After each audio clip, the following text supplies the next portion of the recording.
We're back with another one of those podcasts and beats. Hello, everyone. It's me, Alex. Another podcast, another day. We're going to talk about sports today. I know it's a little different than what we normally talk about. We've introduced all the doctors from Springfield Physical Therapy. After this sports one, we'll introduce all the doctors from Ironbound Physical Therapy, just so you get to hear a little bit about who they are, what they're into, things like that. But today, it's just kind of changed the tone. We're going to talk about the World Cup hosted in the United States of America on the 250th year anniversary. How exciting is that? And it happened to be the highest goal-scoring World Cup, the most watched World Cup, the highest attendance World Cup, and the World Cup that made the most money. Very American, who doesn't love that? What I will talk about this World Cup is primarily Portugal, Ronaldo, because I'm a big Ronaldo fanboy now, and I have been for a while. And I'm just going to make a point about Ronaldo on this World Cup stage. A lot of people are happy he's gone, or some people are happy he's gone. The minority, not the majority, saying good riddance. He was past his peak, past his prime, etc., etc. But the truth is, I would disagree. Right? Some people who are the Ronaldo haters or the anti-Ronaldos are talking about how his stats were padded. He's just a record monster. Like he's just trying to look for records. He doesn't really contribute at all to the team. All these things, like as if he's not a valuable player. I'm just going to give a few stats, okay? Basic stats. And it's for the people who argue that Messi is better, right? Just a few stats. I'm not saying I'm telling you Ronaldo is better, but I won't argue with you. I think Messi's great. I wouldn't compare Ronaldo to Messi if Messi wasn't great. That's the fact. I'll never compare Ronaldo to Neymar, Griezmann, or any of these other average soccer players. I would only compare him to the greatest soccer players, which are, in my book, are Messi and Ronaldo. And there's very few that can sit on that throne. Ronaldo number one, though. Here's a simple stat, okay? Simple stat for people who are anti-Ronaldo. Argentina has 20 trophies. Messi has contributed 3. 20 trophies. Maradona has contributed 1. Brazil has 18 trophies. Pelé has contributed 3. Okay? I think Germany has 4 trophies. Italy has 4 trophies. And it's a whole slew of people who have contributed 1. Okay? Portugal has 3 trophies in its history. So Portugal has as many trophies as Messi does. Okay? The entire country, the history of Portugal has as many trophies as Messi. That's how small Portugal is. Okay? But Ronaldo has contributed all 3. And we have a 4th final that we lost when Ronaldo, I think, was like 18 or 19. He was coming off the bench at the time. But 4 finals all during Ronaldo era, 3 trophies all during Ronaldo era. So I just wanted to compare that because a lot of people were like, oh, Messi's team with Argentina, the one that he won recently, they weren't that good. Listen, Argentina, Brazil, Germany, Italy, they have football heritage. They are countries with soccer history. Way before Ronaldo, Pele, Messi, Maradona. They have all these trophies that they've won. Klose, if you know Germany, Michael Ballack. I'm not sure if you guys know those guys, but Del Piero and Maldini, Nesta. There's a lot. I mean, so many good names. Cannavaro, Buffon. Like all these guys, like their countries have been around. They've been championship countries way before these guys came around. Right before my generation. Portugal has not. Portugal's been a non-factor. Portugal back in the day was like a Cape Verde. Okay, so it's not a championship team. It's a small team, small country. But not since Ronaldo stepped into the scene. Portugal's been on the radar ever since. Portugal has not missed a qualification to a Euro, Nations League, or World Cup ever since Ronaldo stepped into the scene. And I'll give you another record, simple, steady record. Our last trophy was against the current World Cup champions just last year. Spain is the current World Cup champion. Spain is the current Euro Cup champion. Spain lost the most recent Nations League to Portugal in a final where Ronaldo scores the game-tying goal to take us into penalties. And in that tournament, Ronaldo had 8 games, 8 goals, 1 assist. Just last year. And we're talking about how he's past his prime 1 year later.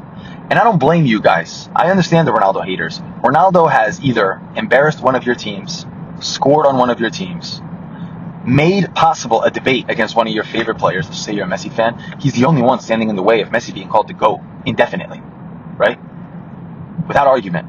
The problem is Ronaldo exists, and during Messi's time, so your favorite player, Messi, cannot be single-handedly called the GOAT. There will always be that debate that Ronaldo is the GOAT. And the truth is there's no debate. I'll give you other stats. Messi has accomplished greatness in Spain, mediocrity in France, and some more average play in the United States. Ronaldo has accomplished greatness in Spain, greatness in Italy, greatness in Saudi Arabia, greatness in England. He is the top goal scorer in all the leagues, in every league he plays for. All completely different systems, all completely different coaches, all completely different styles of play. Sometimes as a winger, sometimes as a forward, sometimes as a 9, like a striker. He has accomplished what most people cannot accomplish. He's outscored Zlatan in his prime in Italy. He's outscored Thierry Henry in his prime in Spain. And he's outscored some of the top names. Actually, I'll just give you 2008. He won every award you could possibly win as an individual in 2008, as a player of Manchester United in 2008. That was a rare thing. Most Ballon d'Or winners come out of Spain. Zinedine Zidane won his in Spain. Figo won his in Spain. Messi won all of his in Spain. Ronaldo won all of his in Spain. I think Messi has one in the United States, but again, I will defer from talking about that one. There was better players than him that year. But most of the players who win the Ballon d'Or are from Spain. Ronaldo won his first one in England.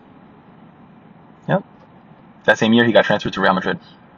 So my argument is, it's not about who is the GOAT, who's not the GOAT. I'm not here to change anybody's opinions. There's opinions, there's facts. The opinions are, you like Messi, I like Messi too. I love Ronaldo though. And the facts are that Ronaldo's significantly better. I think Ronaldo has like 5 things to accomplish in order to match Messi. Messi's got like, I think 16, maybe 12 things to accomplish before he can match all of Ronaldo's accomplishments. And Messi's got to travel. He's got to get back to Italy. Or at least show up in France. Didn't show up in France either. So that being said, there's opinions. I appreciate and respect your opinion, but then there's facts. And, the fact is Ronaldo's number one, the GOAT. The point of the podcast is not to rage bait anybody, though. The point of the podcast is to kind of remind, I only want to focus on the Portuguese Ronaldo fans, or haters is what I'll call them. The fans I don't worry about. The fans are always loyal fans. We are ride or die till the day he retires. And I say play on, play it until your legs drop, until your legs fall off. And if you need somebody to carry the weight for you, bro, I'll run the field for you. Call me, I'll get fit, I'll run the field. I need no glory. I just want guts, no glory. You can take all of it. If it means to keep Ronaldo on the field, I got to work twice as hard. I'm down because that guy's a legend. Imagine if Spain had a forward like Ronaldo, with the way they dominated everybody in this tournament. If they had a striker like Ronaldo, this would be no contest. But that being said, I'll get back to the point.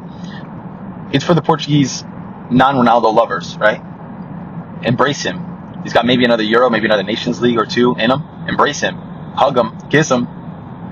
Look back at his old videos. Enjoy them, because he'll be gone soon, and Portugal will return to being a non-factor. Someone made an argument that the reason Portugal is qualified so easily now is because they changed the qualifying, the way that countries qualify. You had to be top of your group, and it's easier. It's not easier. I'm going to argue that it's definitely not easier. You watch every single World Cup, and in the round of 16 and the quarterfinals, more than 50% of those teams are European. So it is very hard as a European team to qualify, because all the best teams are in Europe, and there's only a certain amount of slots open in Europe to allow these best teams to qualify for a World Cup.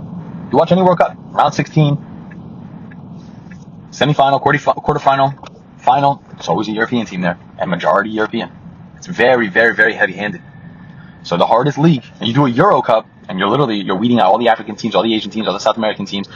There's only like 2 great South American teams that anyone ever expects to win the World Cup. It's Brazil and Argentina. There are no African teams that people expect to win the World Cup. There are no North American teams that people expect to win the World Cup. There are no Asian teams that people expect to win the World Cup. But then in Europe, you're not sure about Germany. You're not sure about France. You're not sure about England. You're not sure about Spain. You're not sure about Portugal. And on the good days, you're not sure about Holland. You're not sure about Belgium recently. These guys are competitive, man. And it makes the league tough. Real tough. Okay, so that being said, for those people who are hating on Ronaldo, saying he's not the reason we always qualify, so qualifying is easier, call the Italians. Doesn't seem to be any easier for them, and they used to qualify all the time. It's their icon players, their generational players, their golden generation players, what they call them, they're gone. Inzaghi, Del Piero, Pirlo, Gattuso, Cannavaro, all these super Buffon. And they have the best goalie in the world, Donnarumma. The best goalie in the world, but they got nothing else. Their icon players are gone. And so they are struggling to qualify in a quote-unquote easier qualification in Europe. So I'm just saying, Portuguese people, yeah, everything is good. He's okay. Yeah, Bruno Fernandes is good. He's okay. Bernardo Silva's good. He's okay.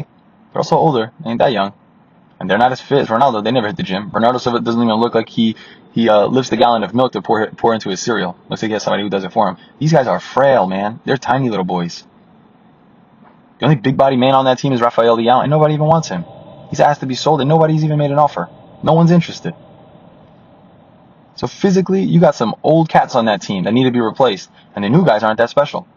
So I'm going to tell you, I think it's going to be really tough to qualify in the future, especially if we end up slacking and dropping a little bit, where now we're grouped with Italy for a qualifier where only one goes and the other team has to go to playoffs. We're grouped with France, England, Netherlands. If we're a Group A team, we'll be okay. But if we're a Group B team, we might get stuck. Croatia's been good these last 3 World Cups. Super.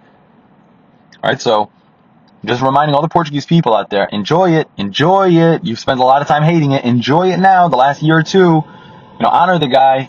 Look back on the highlights. Try to change your own mind, because it will be a long time before you enjoy these moments again, these highlights. This qualifying for the World Cup against Sweden in a knockout stage where Ronaldo scores a hat trick in the second game in order to have us go through on aggregate. Watch that highlight. Zlatan versus Ronaldo. Watch that highlight. 2 games. Zlatan's great. Scores 2 goals. Ronaldo scores 3, though. The GOAT. Watch the final of the Nations League where we're losing 2-1 and Ronaldo scores the 2-2, and now we're going into PKs where we win in PKs. Glorious. Watch that. Watch that. Watch that. You should. Watch the game where Portugal's losing 3-0 to Spain and Ronaldo scores a hat-trick to tie the game 3-3 in our group stage so we can qualify into the next round. Watch that. Watch those games. Watch those games. You forget those games. You don't think they're special. They're special. They're hot games. All decided by one person. Comeback games. Watch those games. And then be grateful for the star, the GOAT, that was blessed to be born in your country, and take your country to the top. Just watch how many millions and millions and millions of followers are going to drop off the face of the earth. There are more non-Portuguese followers of Ronaldo than there are Portuguese. That's not because of Portuguese people's fault. We're just a small nation. There's not that many Portuguese people on the planet. There might be like 14, maybe 15 million Portuguese people. I'm not sure how many there are. I think in the country there's 9. And then outside of the country, let's just double it. Let's call it another 9. Like 20 million Portuguese people. Ronaldo's got billions of fans. Hundreds of millions of fans. They will all drop off the face of the earth. No one's going to cheer for Portugal. No sold out tickets for Portugal anymore. So enjoy it. You better enjoy it. That's all I got to say. This podcast, again, is just about the World Cup, how it was the most exciting World Cup, the best World Cup, the highest grossing World Cup. And I'm not surprised because it was done on the greatest country on the planet, the US of A. And congratulations to Spain. They deserve it. 2 Euro Cup champions, Nations League champions, World Cup champions. They've only lost 1 game in the last 30 games to the GOAT, of course. And it's really something. It's special. It's something really nice to see. They play nice quality soccer. It's not backwards and sideways. They do go forward. They do create a lot of offense. It's fun to watch. And they're young. That team is star-studded and young. I'm excited to see them. But that's it for my podcast, guys. I hope you agree with me. Ronaldo's the GOAT, the one and only, probably the best athlete of all time, definitely the best Portuguese player of my time. And I didn't used to like him, guys. My fan pick was Quaresma when I was a kid. But consistency helps change people's minds, and consistency helps get results. You hear this on my podcast. So I lean towards those things. I admire those things. And over time, those things never lie. Anyone can have one hot game. I'm a horrible soccer player. I can have one hot game. How many people can have game after game after game after game? Very few, the special ones. Just like Ronaldo. Shout out to Ronaldo. Viva Portugal. God bless America. And I'll see you on the next podcast.